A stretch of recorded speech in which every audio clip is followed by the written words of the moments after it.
and welcome to the Your Parenting Mojo podcast. Have you seen the Wonder Weeks book, or did you download the app? The book has apparently sold over 2 million copies, and the app has been downloaded over 4 million times, so the approach has certainly struck a chord with parents. It seems to help that the book was developed by two PhDs, Dr. Frans Plooij and his wife Hetty van der Rijp Plooij, whom I will refer to together as the Plooijs. And I know that when I see PhD following the name of an author, I perceive the author as having some credibility.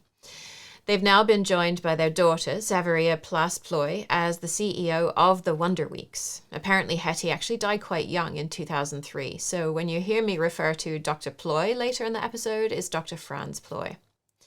So in this upcoming pair of episodes, I want to ask two overarching questions. In this first episode, we'll ask, is the idea of Wonder Weeks backed up by scientific research? And then in the upcoming episode, we'll ask, okay, based on what we learned here in the first episode, what, if anything, should we do with the ideas in the book to help us and our baby? So if you're expecting or you have a child under the age of 1, this episode is very much for you. Let's get started with our first question and look at the scientific research behind the Wonder Weeks. So Frans Plooij studied biology and psychology. His wife Hetty studied educational psychology and anthropology. And together they observed chimpanzees with Jane Goodall in Gombe National Park in Tanzania between 1971 and 1973. Frans obtained his PhD in the behavioral development of chimpanzee babies, and Hetty got hers in mother-baby interaction in chimpanzees. Because these dissertations were submitted in the early 1980s, unfortunately, I couldn't find any copies online.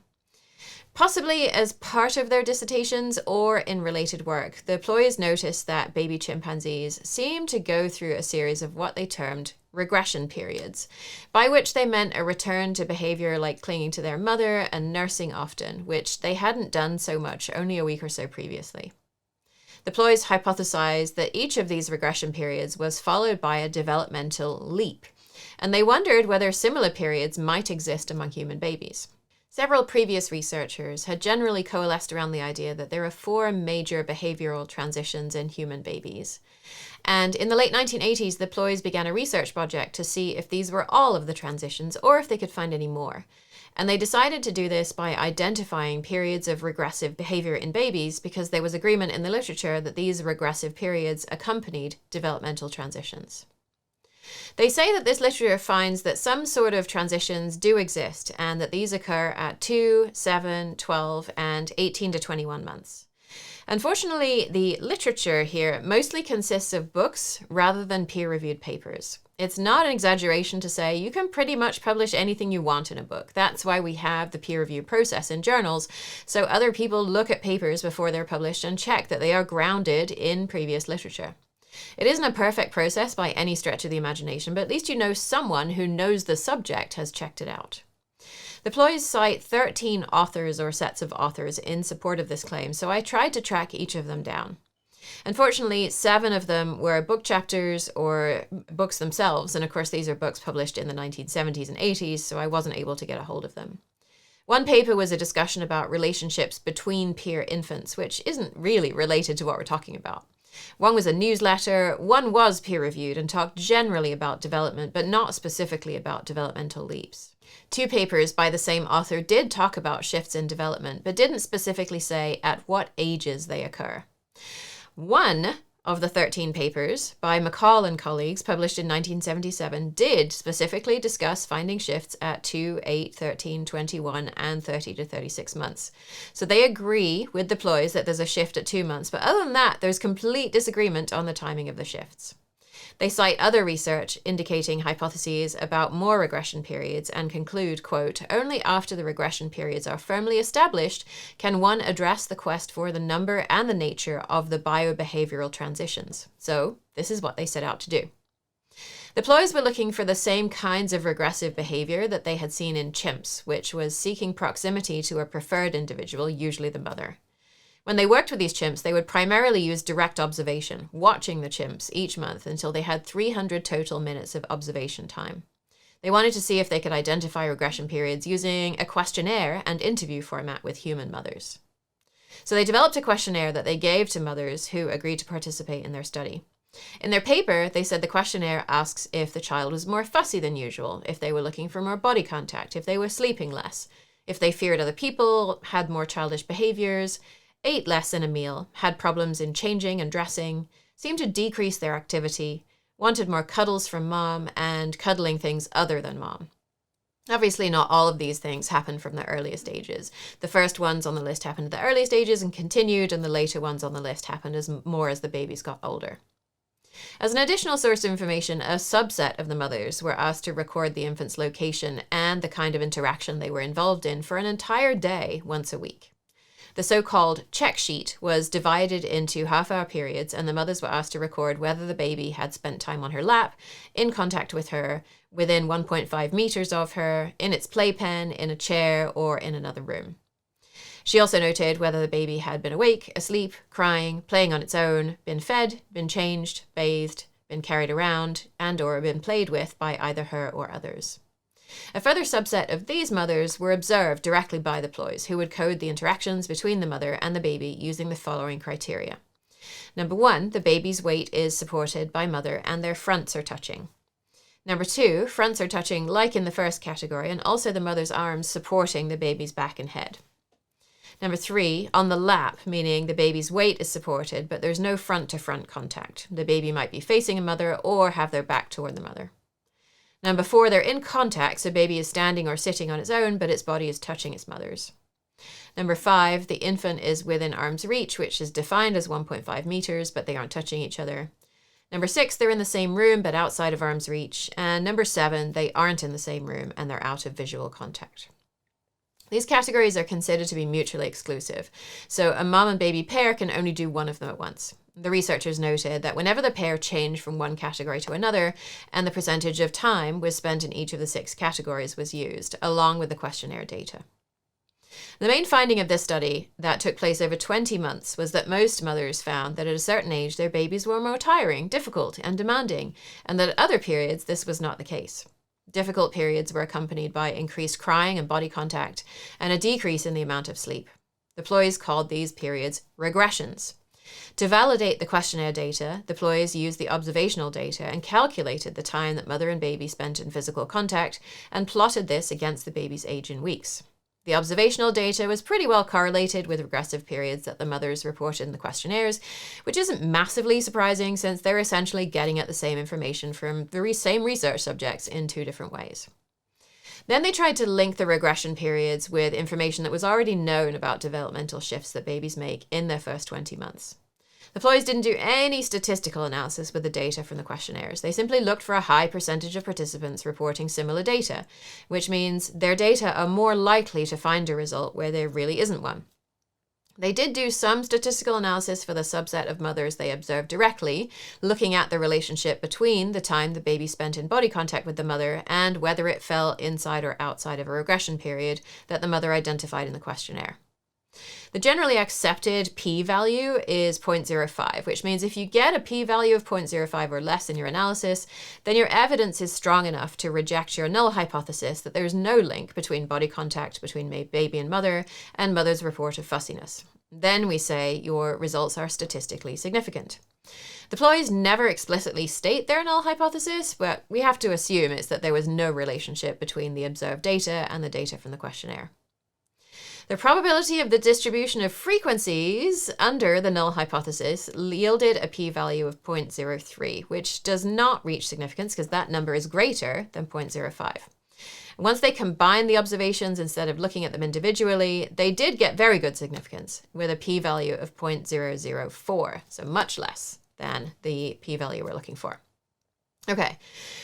So far, so good, right? They got statistically significant results when they did the analysis in a certain way. Well, let's look at the information again and just see if there might be more here than meets the eye. So the mothers, and they were all mothers in the study, were not randomly selected. They were recruited by midwives or teachers of toddler playgroups, and then the mothers wrote a letter to the researchers The researchers interviewed the mothers and, quote, selected healthy mothers who had no previous medical and psychological problems, who looked forward to having the baby, intended to look after it themselves, were financially secure, and had an extended support system which consisted of family living in the same town and free access to a child guidance clinic, end quote. And everyone in the Netherlands could access those child guidance clinics at the time. All of the babies were healthy, full-term newborns, except one who was born 4 weeks early, but after 4 weeks in an incubator because of possible prematurity of the lungs. But apparently the baby had no postnatal problems, quote. There was some economic diversity in their sample, but all of the families were Dutch and Caucasian. Maybe you're already seeing some red flags here, because I know I am. Well, firstly, we got that highly homogeneous group of mothers, which the researchers specifically selected because they were homogeneous. In the paper, they said that, quote, we followed a very strict selection procedure to find absolutely problem-free and healthy families. We wanted to understand normal development before venturing into understanding pathology, end quote. The unstated assumption here is that normal development is the way that white children who don't have any major life stressors develop, which is an idea you may recall we've run into once or twice in the past, most notably in the development of the Your X-Year-Old Child books. There was some economic diversity in this sample, but the effects of that are going to be muted in a country where there's a high degree of social support. Even the mothers with lower incomes had regular access to the child guidance clinic. People in the US who have access to that same kind of support that the mothers in this study had would definitely be middle class. The mothers in the study were repeatedly asked if they were experiencing major life stressors, and none of the mothers reported experiencing any major stresses during the entire 20 months of the research, which seems kind of wild here in the US, where half of adults worry that a major health event could lead to a bankruptcy, which would likely result in losing your home and food insecurity as well. Moving on to the mental health implications of that highly homogeneous group of mothers, we have to remember that pathology means the study of disease. So the ploys see any of the stressors that are associated with poverty and a lack of social support and major life changes as likely to cause disease, and that good middle-class white families won't experience those stressors. So if we understand how those middle-class white families operate first, then we can get everyone else to act more like them, and then we won't have any more social problems, because children who are raised like middle-class white children don't cause problems. And certainly, having a mother with any sort of previous medical or psychological problem, and who might have been feeling ambivalent about having a baby, and who lives in a country where there's no legally required paid medical leave, so she might not be able to stay home with the baby, even if she wants to, who doesn't have a husband with a stable job and a family nearby to help, is pathological. The second major issue is that while the authors stated that the mothers didn't know the study's purpose, meaning they were blind to its purpose, there is no mention of anyone other than the authors doing any of the work in this study, which means the study authors were not blinded. And that means the people who were doing the coding knew what they were looking for and were more likely to make observations that fit with their hypothesis that regressive behavior appears in certain periods. Because the researchers weren't blind to what data they were trying to collect, we can imagine a mother answering the door with a smile and the researcher thinking, looks like we're not in a regression week, and codes their observations accordingly. Maybe another morning, the mother opens the door with an eye roll, a sigh, and clothing covered in vomit, and the researcher thinks, oh, it looks like a regression week to me, and then codes their observations accordingly. The researchers certainly knew the exact age of the baby they were visiting, so they may well have had a hypothesis about whether they were visiting during a regression week even before they got to the door, which could have biased their data collection. The visits weren't recorded using video or even audio only, so we have no way to have a second researcher corroborate the coding. Thirdly, the primary data source was self-reported by mothers, which means the mothers were the ones filling out these logs every half hour once a week. I don't know if you can cast your mind back to being the parent of a young baby, or maybe you don't need to cast your mind back at all and you're in it right now, and either remember or imagine what it would be like to mark down every half hour whether your baby had spent time on your lap, in contact with you, within 1.5 meters of you, in its playpen, in a chair, in a pushchair, in another room, as well as whether baby had been awake, asleep, crying, playing on its own, been fed, been changed, been bathed, been carried about, and been played with either by you or others. Is there any chance you might forget whether the baby had done each of these things and which half-hour period it had done them in?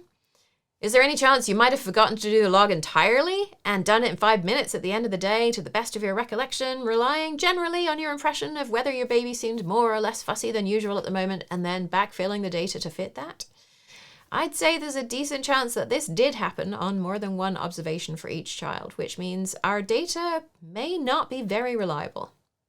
A PhD thesis by Dr. Ashley Woolmore that we'll look at in more depth later said that the largest source of data loss in their separate study was written questionnaires not being returned. And when the researcher interviewed participants, they would often learn about families moving house, changes in daycare arrangements, and other stresses in the household that were rarely volunteered in the questionnaire responses, and which undoubtedly had an impact on the infant's fussiness. The fourth issue is that we don't know much about what kind of conversation the Ploys had with the mothers they observed in person. We know the Ploys tried to blend in with the background for most of the time and not interact with the mothers, and they asked the mothers if they changed their behavior because the observers were present, and the mothers report did, using a little more modesty with nursing and using the bathroom. We don't know which of the Ploys did these home visits and whether there were differences in the observations by Hetty and Franz for the reasons that mothers might have felt more comfortable with their bodily functions and conversation being observed by another woman. Issue 5 is the Ploys adopted almost exactly the same set of criteria for the direct observations as they'd used with chimpanzees in Tanzania, with no discussion on the appropriateness of these criteria. The most obvious issue is the definition of within arm's reach, since chimpanzees have really long arms. The Ploys use the same 1.5 meters to define within arm's reach in their chimpanzee studies and with their human study. But a chimpanzee's arm span is about 1.5 times its height, so a chimpanzee of average height might have a total arm span of about 8 feet, which is 4 feet from midline to end of fingers.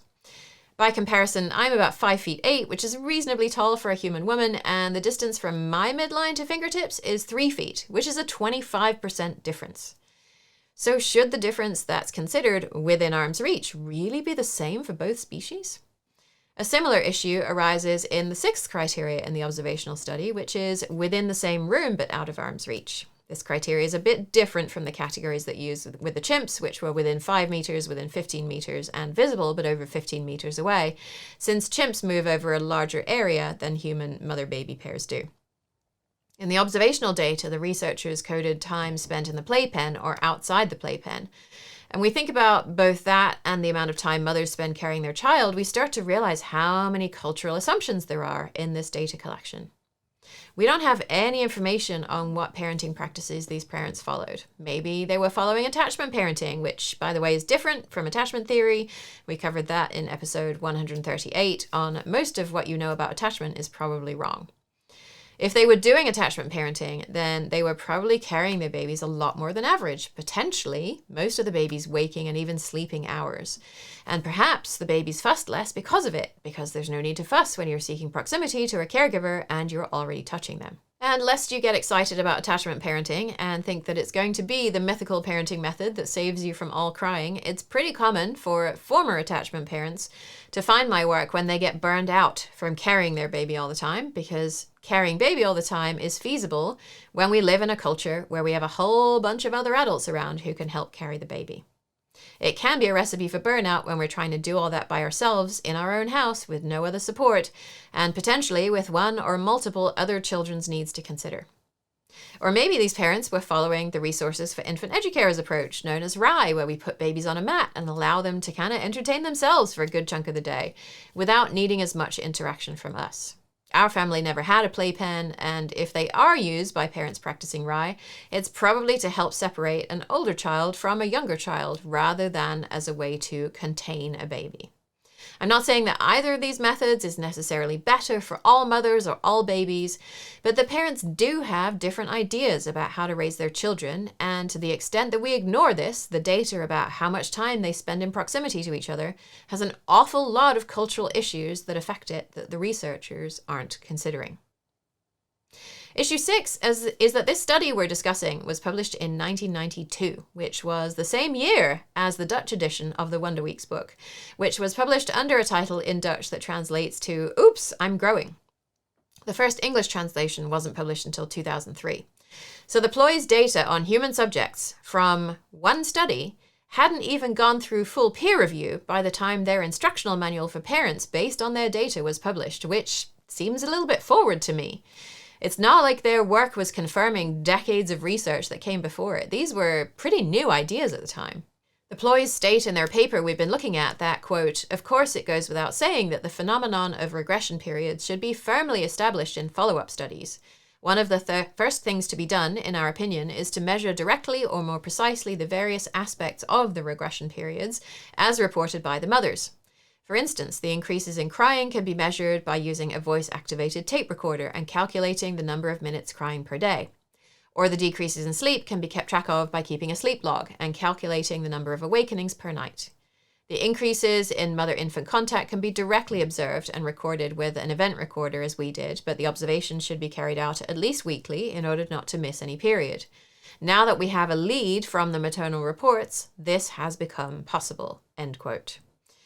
And this leads us right into issue number 7, which is the number of participants and studies this work is based upon. I'm sure you might have imagined the Wonder Weeks empire with its multiple book editions and its ubiquitous app, and you might have thought, this must be based on lots of studies of thousands of babies, right? How else could they possibly know that these 10 predictable leaps work for so many babies, since the app is available in 16 countries and the book has been translated into 20 languages?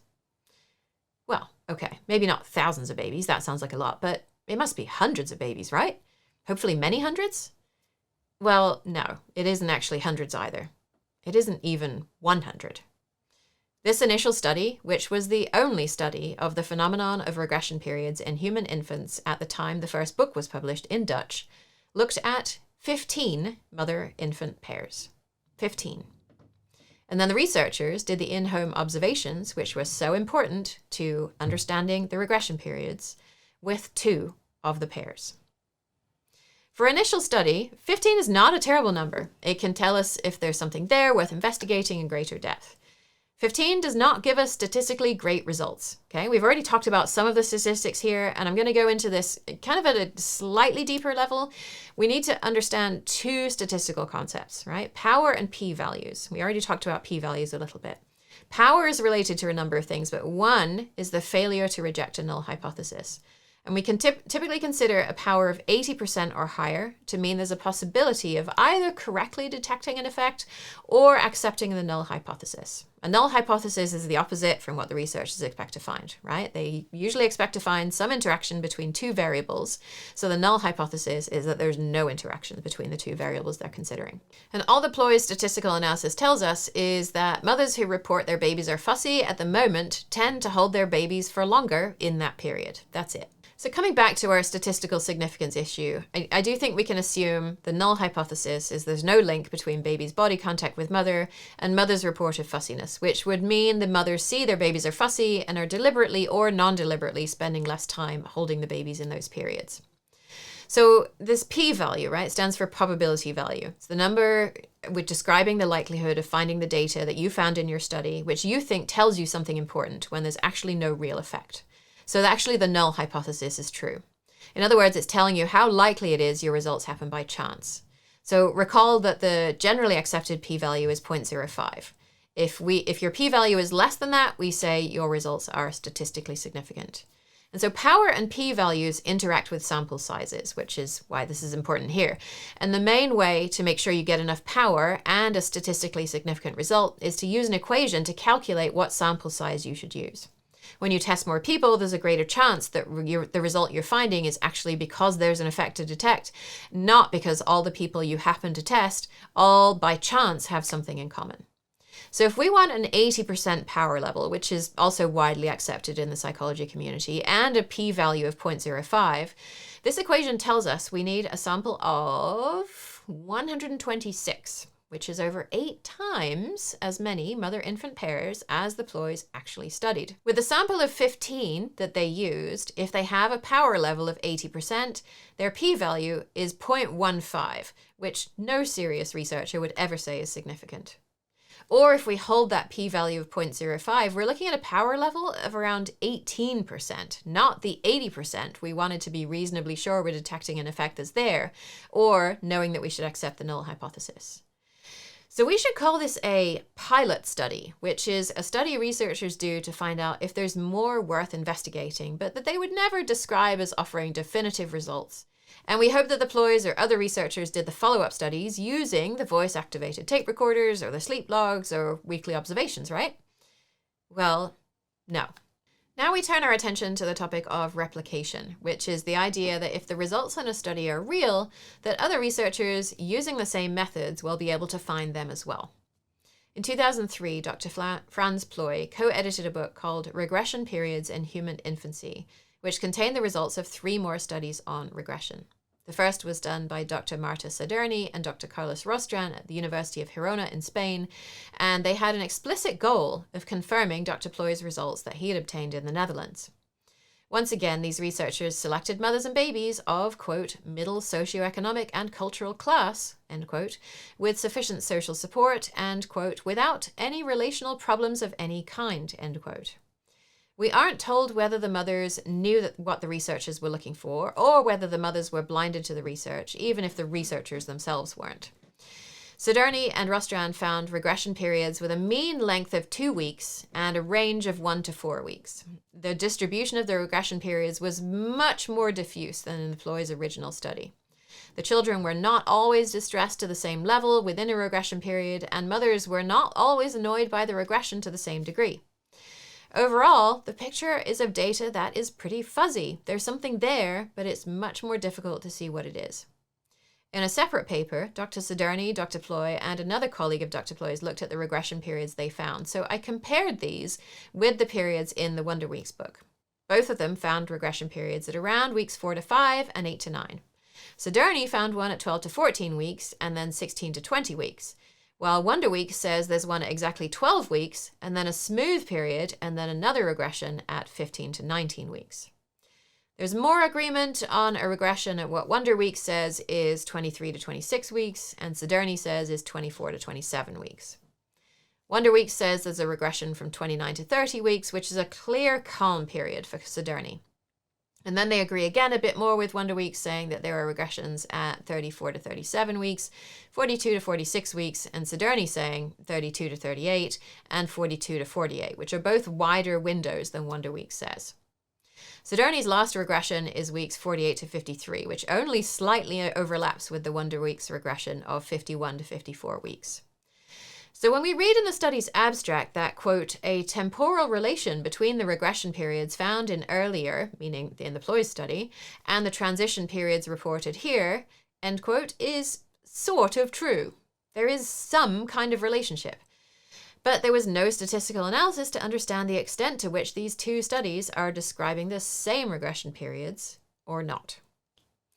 The authors note that, quote, some scientists could prefer the use of standardized tests or scales of development in order to observe in a more systematic and precise way the process of change, end quote, rather than simply asking mothers if their children have learned anything new this week. And yes, we might indeed prefer that approach, but we are not going to find it in this study. Oh, and their sample size was 18 mother-infant pairs. So let's keep track, shall we, of the number of children that the entirety of the Wonder Weeks method is based on. So far, we have the original 15 and now this new 18 for a subtotal of 33. The next chapter that we look at in the Regression Periods in Human Infancy book is a very interesting one, as it was authored by Dr. Franz Ploy. It references a study by Drs. De Veer and Van Geer in the Netherlands, and it seems as though the 3 of them had actually worked on the study together, but there was some kind of squabble over the results. Dr. Ploy's chapter says that De Veer and Van Geer refused to allow him to publish the data, so it directs readers over to De Veer and Van Geer's study to see the data before then describing Ploy's interpretation of it. So let's go to the data first. The 3 researchers had observed 4 infant mother pairs. Now we're up to a total of 37 pairs, with weekly questionnaires and interviews, weekly observations of the pairs in their homes, in which the researchers had a timer going off in an earpiece every minute, and they recorded at that instant what the mother and baby were doing. But they didn't produce video recordings, so there was no way to double check their coding. They measured sleeping behavior automatically using equipment placed next to the bed, although they didn't say what that equipment was or how it measured sleeping behavior. The mothers who participated were very much not blinded to the study's purpose. In fact, the paper says the Ploy's book, which had been published in 1992, had been very successful with lots of newspaper and TV coverage. So because it was impossible to avoid the mothers hearing about the book or receiving it as a present, the researchers gave a copy of the book to each of the mothers to keep the study group as homogeneous as possible. Strong regression weeks were defined as those in which as much as 80 to 100% of the mothers had reported that their infants showed regressive behaviors, although it is hard to imagine how there could be 80% of 4 mothers, since 3 of them would be 75% and 4 of them would be 100%. In the final paper, De Vere and Van Geert said that their study, quote, failed to replicate the Ploy's original findings, both for data obtained through Holmes observations and maternal reports. They said that, quote, no conclusive evidence was found, that is, evidence above mere chance level for the model of 10 regressions during infancy, end quote, described by the Ploys. They bring up a new issue as well. They found that some behaviors that looked like regression were actually due to teething and had to be recoded as not regressions. Okay, that makes sense, but it brings up another issue. What if a baby is teething on the weekly survey day and then the tooth breaks out after survey day, but the mother forgets to tell the researchers? Then we have a fussy day coded as a regression period when actually it was nothing of the sort. In addition, they cite research comparing daily maternal reports with observational data on the frequency and duration of breastfeeding and found virtually no agreement between the two types of data.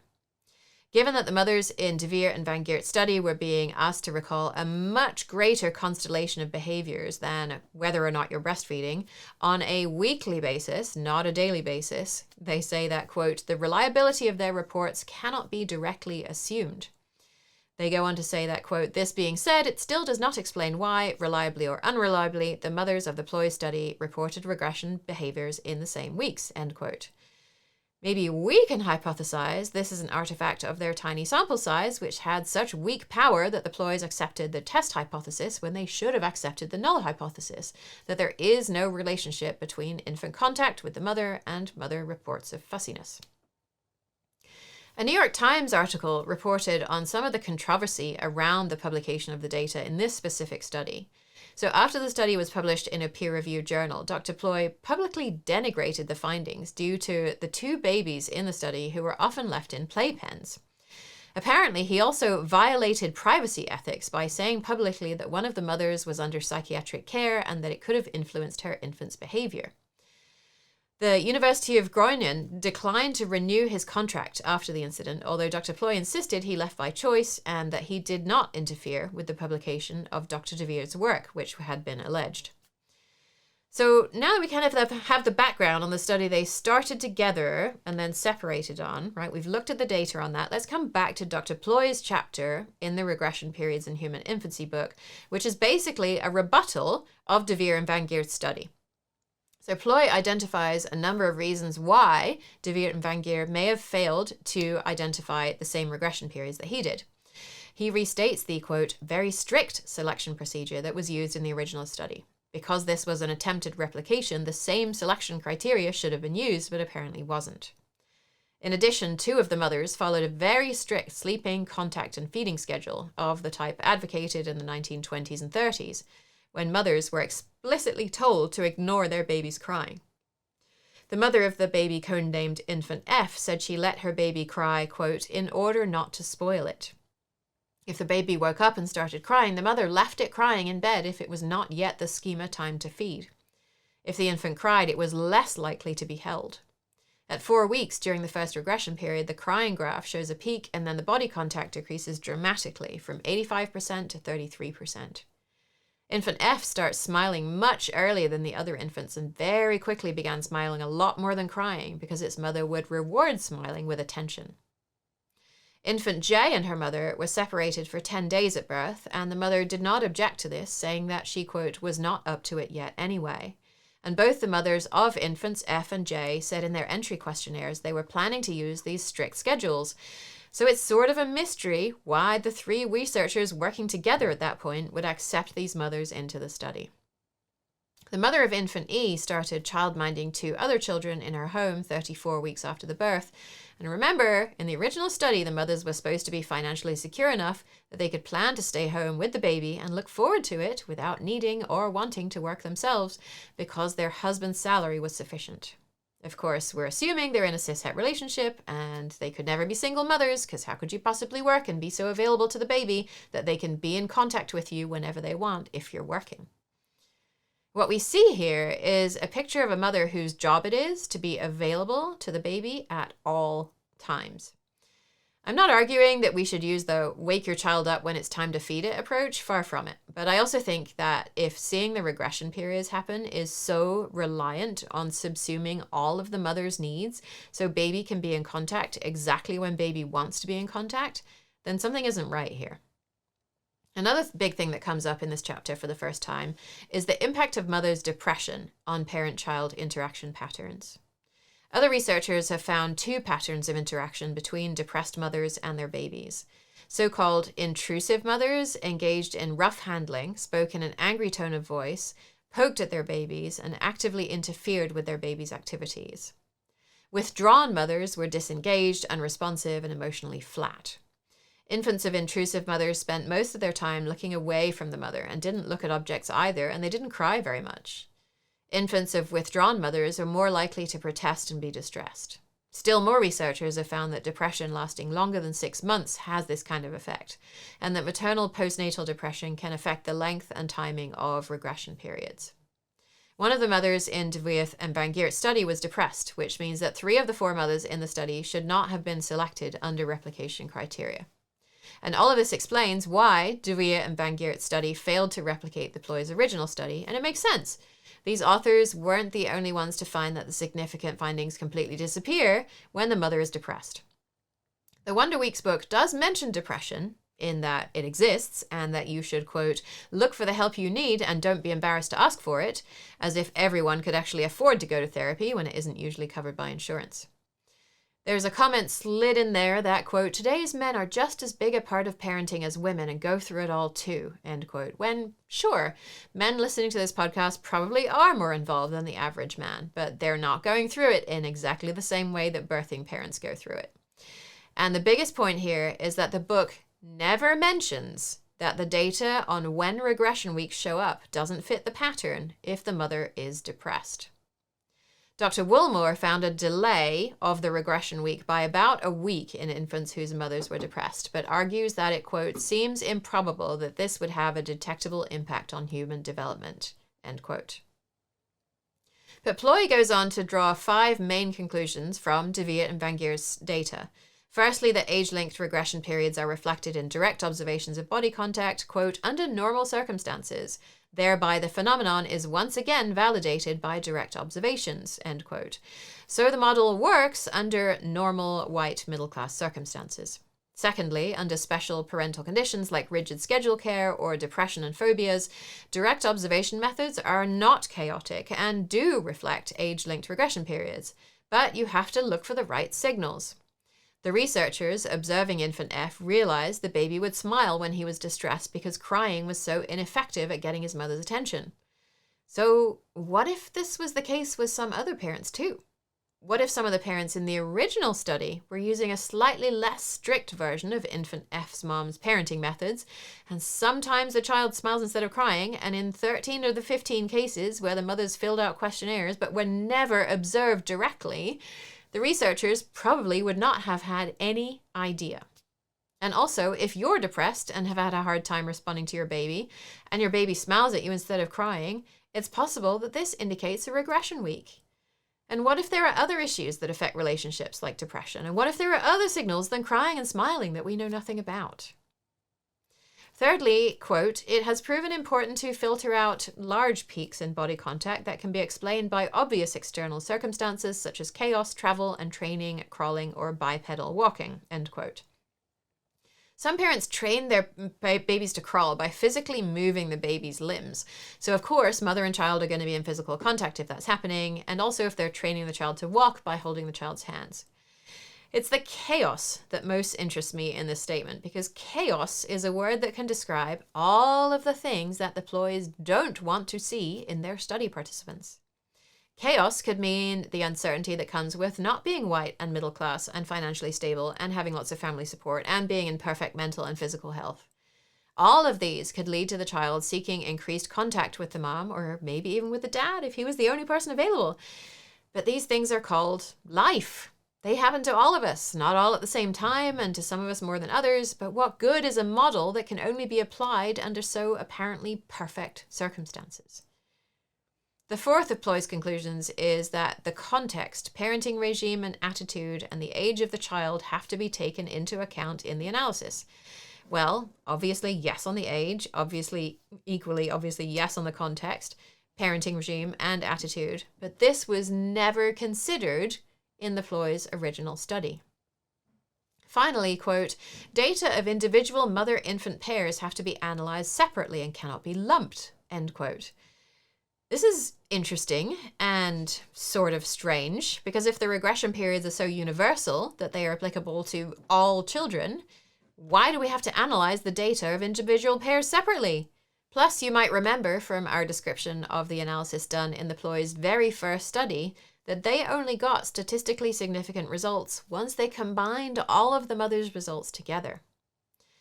Ploy concludes that, quote, the discussion now needs to move on from the existence of the phenomenon of age-linked regression periods to looking at how an infant adapts to special parental conditions, end quote. But I think we're pretty far from there at this point.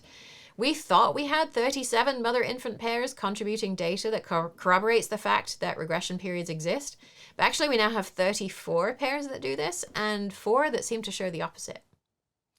There are 2 more studies that I want to look at fairly closely, because Dr. Ploy also cites these as examples of replications of the Ploy's original study, meaning that they tried to use all the same criteria and they found results that corroborate the findings of the original study.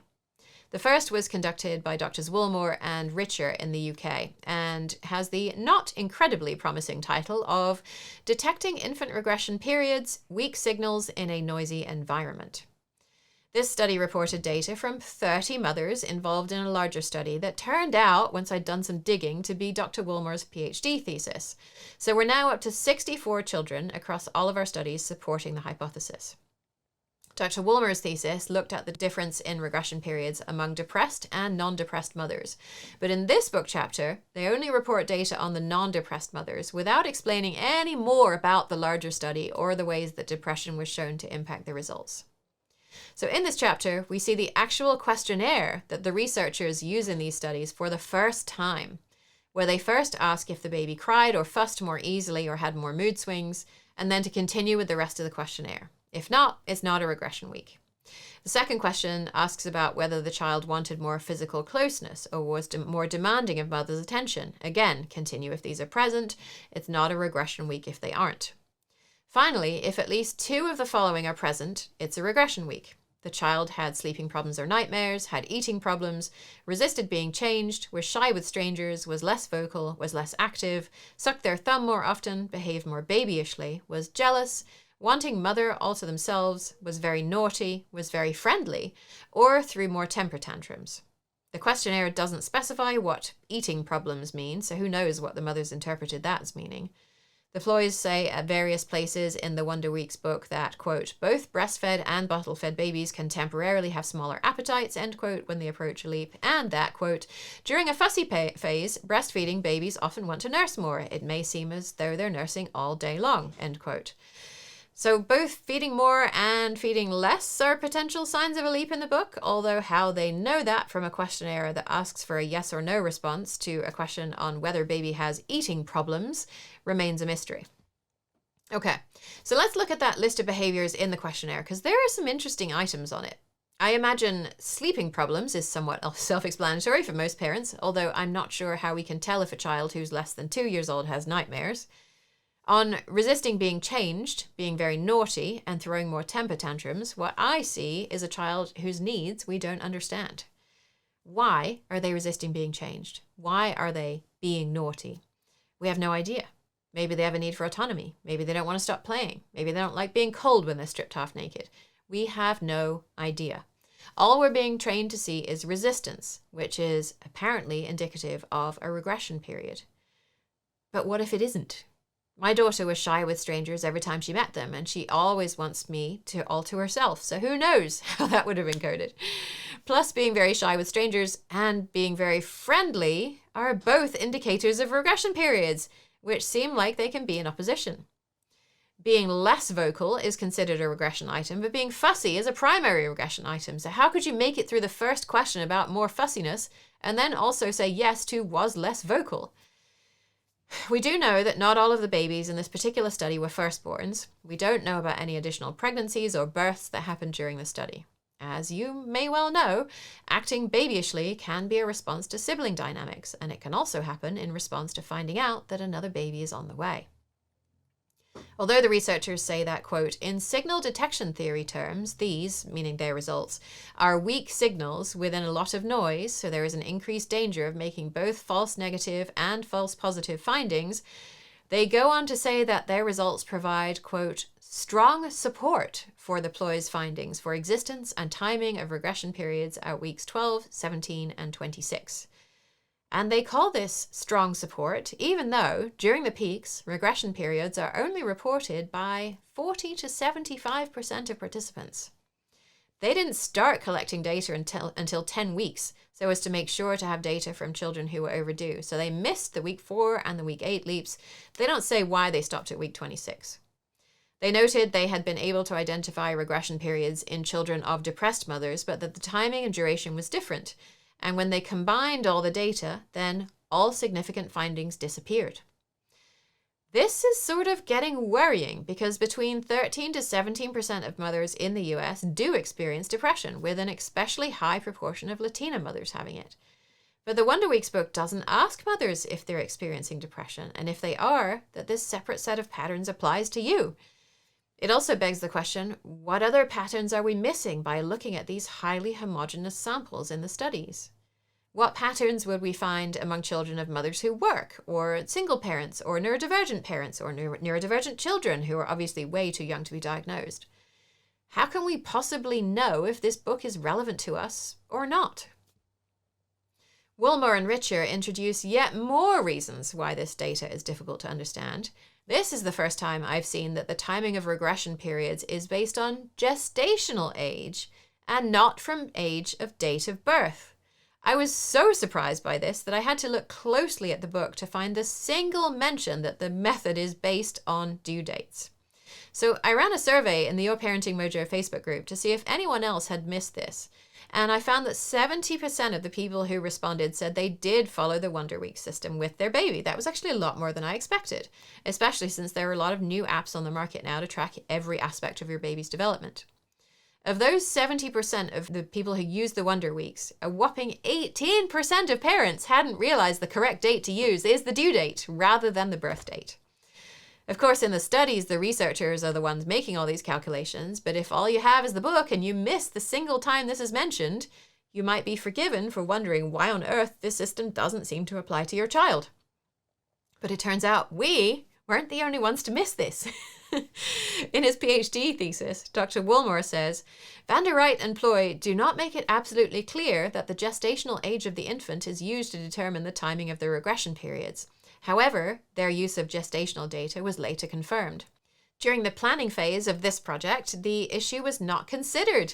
All the timings for this project were based on infants' age from date of birth. This resulted in discrepancies in the number of weeks that data were collected.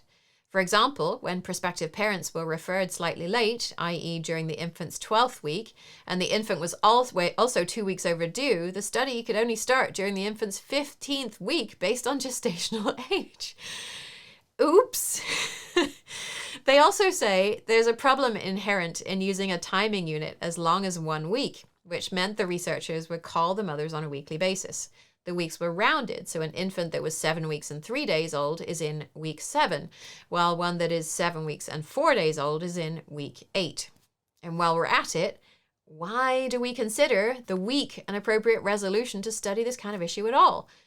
Other than the fact that it's convenient for the researchers and it's convenient to communicate to parents, the ploys have not presented any evidence whatsoever to show that a week is a duration of time that gives us an accurate picture of infants' behavior. We could look at 4-day cycles or 6-day cycles or any other duration we like. Obviously, they have to be cut off somewhere, but it seems as though if you're looking for weak signals in noisy data, it might be a good idea to study children who actually share a due date if you think gestational age is the primary issue your data is organized around. But it turns out gestational age is not very accurate either. These dates are usually calculated using Naegele's rule, which says we should determine the first day of the last menstrual period, subtract 3 months, add 1 year and 7 days, and that produces a due date that's approximately 280 days from the start of the last menstrual period. Oh, and that rule was developed around the year 1850, and it has not been updated since. One study found that last menstrual period-based gestational age estimates didn't agree with expert obstetric estimates in 39% of over 600,000 live birth records in Ohio between 2006 and 2009.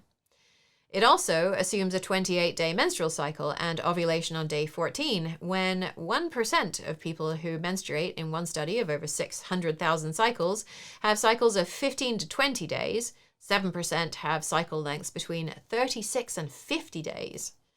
Another study found that 46% of people in a smaller study of 786 cycles had differences in their cycle length of 7 days or more, and 20% had differences of 14 days or more.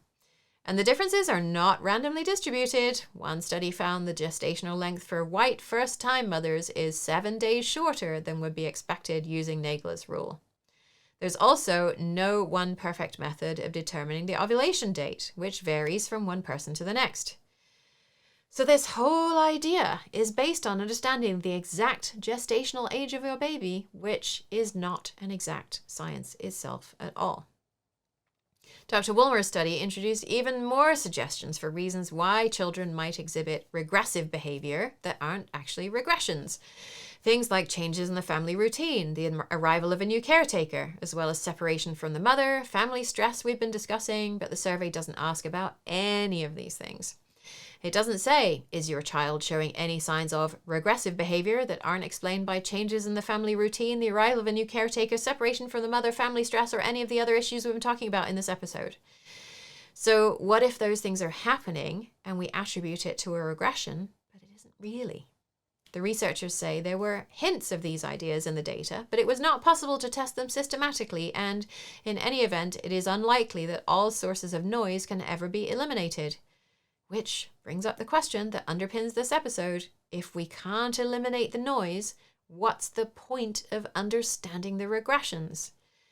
They might have developmental interest for researchers, but if they don't actually tell parents much that's useful, what is the point?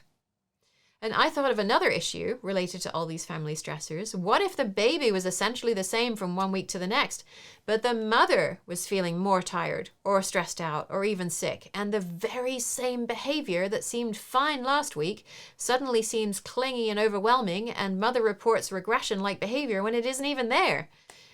Some of the mothers in this study returned to work toward the end of the study period, which the researchers say did introduce more noise into the data. Fail to find regression periods must be carefully scrutinized to ensure they have not simply failed to see through the noise in their data,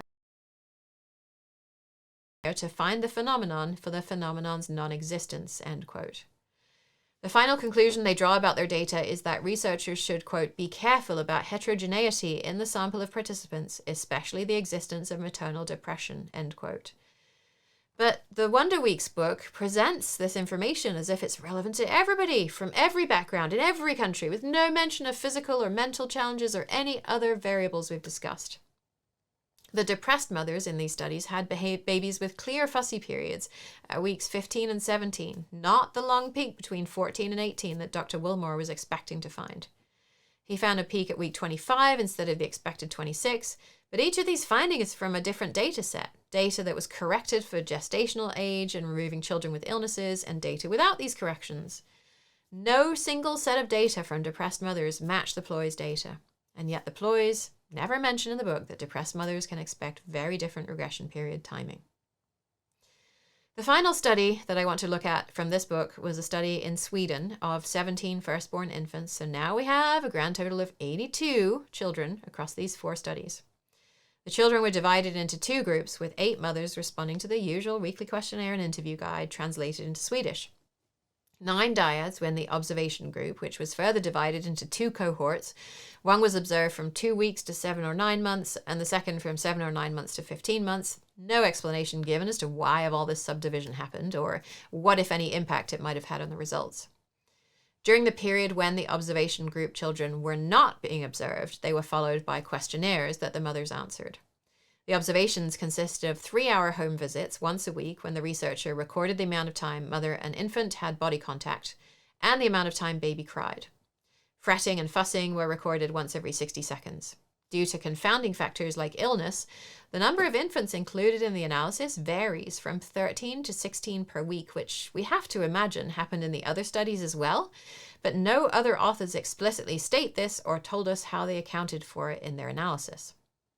The relationship between the number of identified regression periods and the number of expected periods was above chance level, but only 55% of the regression periods were observed within the expected weeks.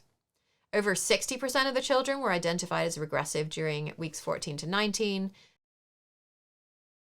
46 weeks. Periods not directly supported by this data were 4 to 5, 7 to 9, 11 to 12, 22 to 26, 49 to 52, and the 61 to 64 week periods. So 2/3 of the regression periods in the Wonder Weeks book. The researchers hypothesized some reasons for this finding, including less homogeneous development after age 9 months, cultural differences between the Netherlands and Sweden, and individual variability between infants due to factors not controlled for, like temperament, and noted that, quote, all of these factors need to be addressed in future studies, end quote. It's also possible there were some translation issues. Dr. Woolmore realized in the discussion section of his PhD thesis that a question on the Ploy's questionnaire in Dutch asks whether the infant is, quote, tiresome, which in Dutch means that the child is feeling out of sorts. But in Woolmore's study, the English translation meant the mother was having a hard time that week because of the child's behavior. Relatedly, Dr. Woolmore wonders whether mothers perceive infants are more challenging during regression periods, which occur on approximately a 4-week cycle, due to factors unrelated to infant development, such as menstrual cycles. The mistranslation of tiresome certainly could have contributed to this. In Dr. Woolmore's thesis, he says that he did not generate evidence to support regression at weeks 12 or 26, but this cannot be interpreted as failing to provide support for their existence because of the translation issue. But it also can't be used as support for their existence either, which is exactly what Dr. Ploy goes on to do, as we will see very soon. Further, Dr. Woolmore said that when he asked things like, quote, have you been able to make any time for yourself this week? And have you picked your baby up when he or she has wanted you to more often this week? Mothers often asked how other participants had responded to these questions.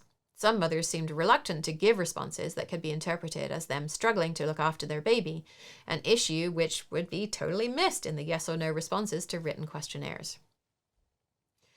So, the upshot of all of this is that we are looking at studies of a grand total of 82 children, 3 of which are described as replications of the original study, but which come nowhere close to finding the same outcome. And in his book chapter summarizing the findings of these so-called replications, Dr. Ploy states that, quote, the evidence presented herein provides good support for the claim that age-related regression periods exist and for the conclusion that their existence should be taken into account whenever developmental processes in infancy are discussed. Admittedly, so many regression periods were not expected, meaning in his original study, and the findings came as a surprise. However, the data were firm, and they have been replicated, end quote. He does note some of the confounding stressors that can generate regression-like behaviors, including parental divorce, going to daycare for the first time, holidays, switching between caretakers, or when the baby is ill. He also wonders whether the differences in lifestyle and culture of infant care across countries might affect the results, and describes this as a topic for further study. Yet, no further studies have ever been conducted. So the Ploys published their only study on the timing of regression periods in 1992, and as far as I can tell, they didn't publish any other papers after this point that establishes the timing of the regression periods more firmly. By 2003, they're saying we should stop debating whether the periods exist or not, with only 82 infants worth of evidence, much of which is not entirely aligned with the Ploys' ideas to back up that claim. Yet, in the Wonder Weeks book, the Ploys confidently state all babies go through a leap in their mental development around the same age, calculated from the due date, when the evidence we've seen does not really support this assertion. So this is where we leave it for this episode. So the upshot of all of this is what's presented as settled science in the Wonder Weeks book is really anything but. It seems likely that babies cry in some periods more than others over their first couple of years. But when those periods are is very much contested, or at least it was in the early 1990s. Nobody else has done research on this topic since then, although other researchers who commented for the New York Times article were divided on whether they had seen anecdotal evidence for leaps or whether they thought it was a load of rubbish. In our next episode on this topic, we'll take a closer look at the evidence for what the Ploys say is happening in the developmental leaps that are supposed to follow the fussy periods, as well as the implications of the advice that they offer to parents for what they can do to support those developmental leaps. If you would like to look at any of the 46 references I looked at for this episode, 37 or 80% of which are peer-reviewed, which is a much higher proportion than you will find of the references in the Wonder Weeks book, you can find them at yourparentingmojo.com/Wonder Weeks Part 1.